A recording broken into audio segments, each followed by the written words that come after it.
आम आदमी पार्टी दिल्ली नगर निगम चुनाव में एक ऐतिहासिक जीत की ओर बढ़ रही है।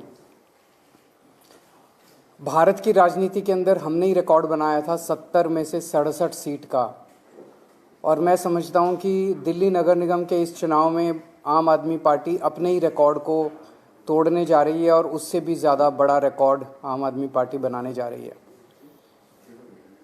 ऐसे मौके पे मैं आज एक घोषणा करना चाहता हूं कि आम आदमी एक गारंटी देना चाहता हूं एक तरह से दिल्ली के लोगों को कि आम आदमी पार्टी एमसीडी में सरकार बनाने के बाद एक स्कीम लॉन्च करेगी जिसका नाम होगा जनता चलाएगी एमसीडी। अक्सर हमने देखा है कि छोटे छोटे कामों के लिए जनता को नेताओं के चक्कर काटने पड़ते हैं। अब जनता निर्णय लेगी और सरकार काम करेगी। एक तरह से जितनी आरडब्ल्यूएज हैं, आरडब्ल्यूएज वो बॉडी होती है जो जनता के सबसे करीब होती है। आरडब्ल्यूएज को मिनी पार्षद का स्टेटस दिया जाएगा। अपने इलाके की, जैसे पार्षद एक वार्ड का बॉस होता है, वार्ड का नेता होता है, अपनी आरडब्ल्यूए के इलाके का, जो आरडब्ल्यूए का इलाका है उसका नेता आरडब्ल्यूए को माना जाएगा। आरडब्ल्यूए को मिनी पार्षद का स्टेटस दिया जाएगा। किसी भी वहां पे रहने वाले जनता को किसी को भी काम कराना है, उसको फिर किसी नेता के चक्कर नहीं काटने। वो अपनी आरडब्ल्यूए के दफ्तर जाए, बताए मेरी ये नाली खराब है, मेरा ये गली खराब है, मेरा ये खराब है, पानी बिजली जो भी समस्याएं हैं, और वो आरडब्ल्यूए के पास ताकत होगी वो सारे काम करवाने की जो कि जनता आके सीधे उनको बोलेगी। तो लोगों को अपने छोटे छोटे कामों के लिए नेताओं के चक्कर काटने की जरूरत नहीं पड़ेगी।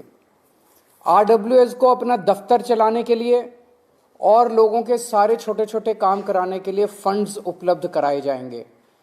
तो एक तरह से रियल मायने में आरडब्ल्यूएस का सशक्तिकरण किया जाएगा एमसीडी के अंदर सरकार बनने के बाद। इसका मकसद है कि जनता को दिल्ली का मालिक बनाना, जनता को असली नेता बनाना, दिल्ली के हर नागरिक को दिल्ली का मुख्यमंत्री बनाया जाएगा। सीधे सत्ता दिल्ली के लोगों के हाथ में दी जाएगी और जनता जो है अपनी आरडब्ल्यूएस के जरिए अपने सारे काम करा सकती है। मेरी दिल्ली की सारी आरडब्ल्यूएस से अब विनती है, आप सब लोग अपने अपने इलाके के अंदर छोटे छोटे नेता हैं, आप सब लोग अपने अपने इलाके के अंदर सम्मानित लोग हैं। मैं सारी आरडब्ल्यूएस से निवेदन करता हूं कि 3-4 दिन रहेगा बस चुनाव के, आप सब लोग अपने अपने इलाके के अंदर, आप किसी भी पार्टी के हो, मेरे को पार्टीबाजी से कोई लेना देना नहीं है, आप आम आदमी पार्टी के हो, आप बीजेपी के हो, आप कांग्रेस के हो, अब आपको हम सशक्त करने जा रहे हैं, आरडब्ल्यूएस को हम सशक्त करने जा रहे हैं। रियल मायनों के अंदर हम आपको पॉलिटिकल पावर, फाइनेंशियल पावर देने जा रहे हैं। हर आरडब्ल्यूएस से, मेरी दिल्ली की हर आरडब्ल्यूएस से विनती है कि आप अपने अपने इलाके के अंदर डोर टू डोर जाइए, एक एक के घर जाइए और उनको कहिए कि आम आदमी पार्टी को वोट दें। अपने अपने व्हाट्सएप ग्रुप के अंदर, सबके आरडब्ल्यूएस के व्हाट्सएप ग्रुप होते हैं, व्हाट्सएप ग्रुप के अंदर आप सबको कहिए कि भाई आप जिस भी पार्टी को, कोई बात नहीं, इस बार सारे जने मिलके आम आदमी पार्टी को वोट दें। और आप ज़्यादा से ज़्यादा आम आदमी पार्टी को वोट दिलाने के लिए वो करें। सभी आरडब्ल्यूएस को मैं ये भी कहना चाहता हूँ कि आपके इलाके में मान लो दूसरी पार्टी का कोई पार्षद बन गया, फिर वो देख लो आपको काम नहीं करने देगा, किसी भी आरडब्ल्यू को काम नहीं करने देगा, और आपको हम जो सत्ता देना चाहेंगे उसके अंदर वो अड़चन अड़ाएगा। तो आप सब लोग मिलके इस बार इंश्योर कीजिए कि 250 सीटें जो हैं आम आदमी पार्टी की आनी चाहिए ताकि हम आपको सशक्त कर सकें। आपके कोई प्रश्न है तो आप। सर, पहला सवाल ये कि आप इनको ताकत देने की बात कह रहे हैं, तो इनकी जवाबदेही क्या होगी? पार्षद को तो आप चुनाव में हरा सकते हैं, इनका अगर ये काम नहीं करेंगे, किस तरह से आप इसका संवैधानिक पहलू, इसका सारा एक ट्रांसपेरेंट तरीका बनाया जाएगा। ऑनलाइन भी करेंगे इसको।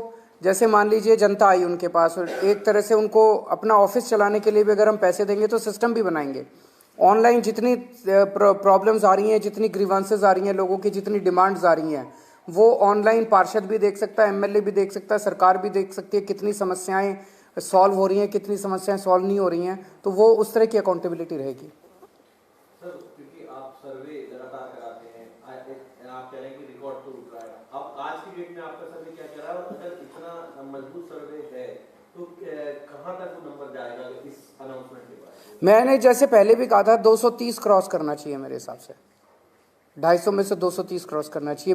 बीजेपी की 20 से कम आनी चाहिए, ऐसा मेरा मानना है। मैं ये चुनाव जो है, मैं चाहता हूं कि दिल्ली का हर व्यक्ति केवल चुनाव में वोट डालने ना जाए, चुनाव में एक्टिवली पार्टिसिपेट करे, प्रचार करे, अच्छी पार्टी का प्रचार करे, ईमानदार पार्टी का प्रचार करे, घर घर जाके प्रचार करे। सब लोग प्रचार करो, सब लोग अपने अपने व्हाट्सएप ग्रुप में डालो, अपनी अपनी डीपी बदल लो, डीपी में झाड़ू का चुनाव चिन्ह लगा लो, सारे लोग इसको आंदोलन बना दो इस चुनाव को। कश्मीर फाइल्स के सरकार को काफी कुछ सुनना पड़ा है, कुछ हुआ, उस पर क्या कहेंगे? क्या हुआ है? कश्मीर फाइल्स बोला गया कि इस तरह की फिल्म कैसे पहुंची है। मेरे को आइडिया नहीं क्या हुआ। हरियाणा में आपने खाता खोल दिया है, हरियाणा में आप दूसरे नंबर पर आ गए, वो पहली बार ही चुनाव लड़ा था। अब असेंबली चुनाव में पहले नंबर पे आएंगे, जनता की पहली पसंद बनेंगे। कूड़े के पहाड़ का वही मुद्दा बना के चल रहे हैं। बीजेपी के बड़े बड़े नेता ये कह रहे हैं कि ये हर जगह होता है, हर शहर में होता है, ये एक तरह से। और लंदन में कूड़े का पहाड़ कहाँ है, मुझे एड्रेस बता दें। टोक्यो में कूड़े का पहाड़ कहाँ है, मुझे एड्रेस बता दें। वो छोड़ो, इंदौर में कूड़े का पहाड़ कहाँ है, मेरे को एड्रेस बता दें। 5 साल पहले ये इसी बात पे चुनाव लड़े थे कि कूड़े के पहाड़ हटा देंगे। अब 5 साल में इनसे कूड़े का पहाड़ नहीं हटा, तो अब कह रहे नहीं कूड़े का पहाड़ तो हम हटा ही नहीं सकते। खबर आई है कि लॉ डिपार्टमेंट ने जो लॉयर्स की पेमेंट थी वो रोक दी है, तो क्या कहेंगे, प्रिंसिपल साहब की पेमेंट और बाकी जो लॉयर्स हायर किए दिल्ली गवर्नमेंट। ये तो गलत बात है, लॉयर्स की पेमेंट तो नहीं रोकनी चाहिए। वकीलों की पेमेंट क्यों रोक रहे हैं लोग? वो कह रहे मंत्री की जिम्मेदारी, लॉ डिपार्टमेंट रिफ्यूज किया, हम ये बताया। तो ऐसे नहीं रोक सकते, ऐसे नहीं रोकना चाहिए। हर चीज में अड़चन अड़ाना, हर चीज में अड़चन अड़ाना। पहले योगा क्लासेस रोक दी, फिर पोल्यूशन के खिलाफ काम कर रहे थे वो रोक दिए, अब आप बता रहे हैं कि लॉयर्स की पेमेंट रोक दी। काम रोकने वालों को जनता पसंद नहीं करती, काम करने वालों को जनता पसंद करती है। एलजी साहब ने जितने 6 महीने में काम रोके हैं, वो अब देख लेंगे एमसीडी के नतीजों में क्या हाल होता है इन लोगों का। अगर ऐसे ही काम रोकते रहे तो वो 7 सीटें भी बम्पर मार्जिन से जीतेंगे अगले साल, देख लेना। जिस तरीके से आप कहते हैं कि आप काम करते हैं और बीजेपी बदनाम करती है, तो क्या लगता है कि जैसे आप बता रहे हैं कि लगातार जो आपका ग्राउंड है वो बढ़ रहा है एमसीडी में जीत के मार्जिन की तरफ, तो जो वो बदनामी है वही काम आ रही है आपको? बदनामी कौन सी है? वीडियो जो इन्होंने निकाले हैं, मैं आपको इसका मैं जवाब दे देता हूँ। जनता बड़ी सयानी होती है, इनको लगता है कि जो पार्टियां जनता को बेवकूफ़ समझती हैं वो पार्टियां ही ख़त्म हो जाती हैं। आज मेरे पास एक व्हाट्सएप मैसेज आया, उस आदमी ने इस पूरे प्रकरण को बड़े अच्छे तरीके से समझा दिया। कहते हैं जी, दुनिया की जो सबसे बड़ी पार्टी है उसकी दुकान दिल्ली वालों ने बंद कर दी, उनका माल बिकना दिल्ली में बंद हो गया। तो उस पार्टी ने एक वीडियो बनाने की कंपनी शुरू करी है आजकल। जब माल बिक नहीं रहा था, पुराना माल बिक नहीं रहा था, तो वीडियो बनाने की कंपनी शुरू की। डेली एक नई पिक्चर रिलीज करते हैं, वो एक नया वीडियो रिलीज करते हैं। जैसे बॉलीवुड में एक नई पिक्चर हर शुक्रवार को आती है, हर शुक्रवार को एक नई पिक्चर रिलीज होती है, ये भी एक नया वीडियो रिलीज करते हैं। बॉलीवुड की पिक्चरें सिनेमा थिएटर में रिलीज होती हैं, इनकी पिक्चरें रोज न्यूज़ चैनल पे रिलीज होती हैं।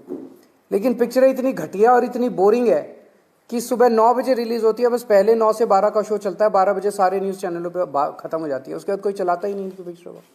उसमें ना गाने ना डांस, इनकी पिक्चरों में, इनके वीडियो में कुछ भी नहीं है, कोई देखता ही नहीं है।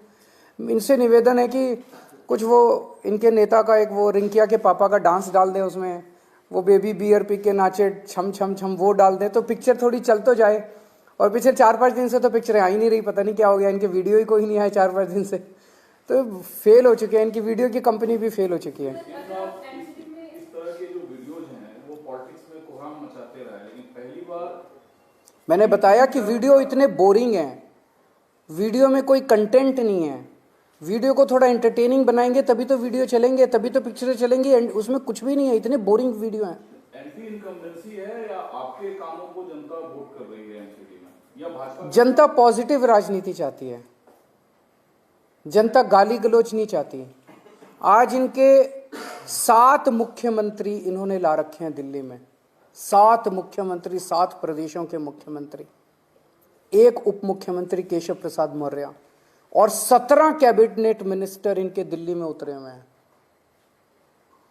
इतने सारे नेताओं की क्या जरूरत पड़ेगी, क्योंकि 15 साल में कुछ काम नहीं किया। अगर कुछ काम कर देते तो इतने नेताओं की जरूरत नहीं पड़ती, इतने नेताओं को उतारने की जरूरत नहीं पड़ती। फिर एक कैबिनेट मिनिस्टर से मैं पूछ रहा था, मैंने कहा क्या करते हो? कहते जी हमको एक ब्रीफ दिया जाता है जब हम आते हैं चुनाव प्रचार के लिए तो हमें 2 पेज का एक ब्रीफ मिलता है, भाई ये बोलना है आपको। तो बोला जो उसमें ब्रीफ था उसमें इन्होंने कोई काम ही नहीं लिख रखे थे, भाई 15 साल में क्या काम किए। तो बोला हमने पूछा पार्टी से भाई क्या काम गिनाए, तो उसमें बोला बस केवल गालियां लिखी हुई थी कि केजरीवाल को ये गालियां देनी है। तो केवल केजरीवाल को गालियां देने से आप चुनाव जीतना चाहते हो जनता के बीच में? मेरे को गाली दे के कहते हैं केजरीवाल के पैर तोड़ देंगे, केजरीवाल की आंख फोड़ देंगे। मैं कहता हूं मैं दिल्ली को साफ सुथरा करूंगा, कहते हैं केजरीवाल की टांगे तोड़ देंगे। मैं कहता हूं मैं दिल्ली को चमकाऊंगा, दिल्ली का गंद निकालूंगा, कूड़ा हटाऊंगा, कहते हैं केजरीवाल की आंखें फोड़ देंगे। ऐसे तुम चुनाव जीतना चाहते हो? अगर तुमने 15 साल में, आज मैं जेपी नड्डा जी ने अभी कुछ, उनको मैं चैलेंज करता हूं, एक काम गिना दो 15 साल में तुमने जो एक काम किया है, एक काम नहीं किया। इनका केवल एक ही 1 पॉइंट एजेंडा है, केजरीवाल को गाली दो। इन्होंने कहा केवल 1 पॉइंट एजेंडा, एलजी साहब से सारी दिल्ली के काम रोको। काम रोकने वालों को, गालियां देने वालों को वोट नहीं मिलता, काम करने वालों को वोट मिलता है। गुजरात गए, आपने कहा शिक्षा देंगे, रोजगार देंगे, रोजगार नहीं मिला तो रोजगार भत्ता देंगे। बीजेपी का भी आया संकल्प पत्र, उसमें कहा गया कि एंटी रेडिकलाइजेशन सेल बनाएंगे। क्या ये जरूरी है? रोजगार है वो चीज जरूरी है? जनता तय कर लेगी, अब देख लेना 8 तारीख को 7 तारीख को जनता को तय करने दो। चलो ओके, थैंक यू।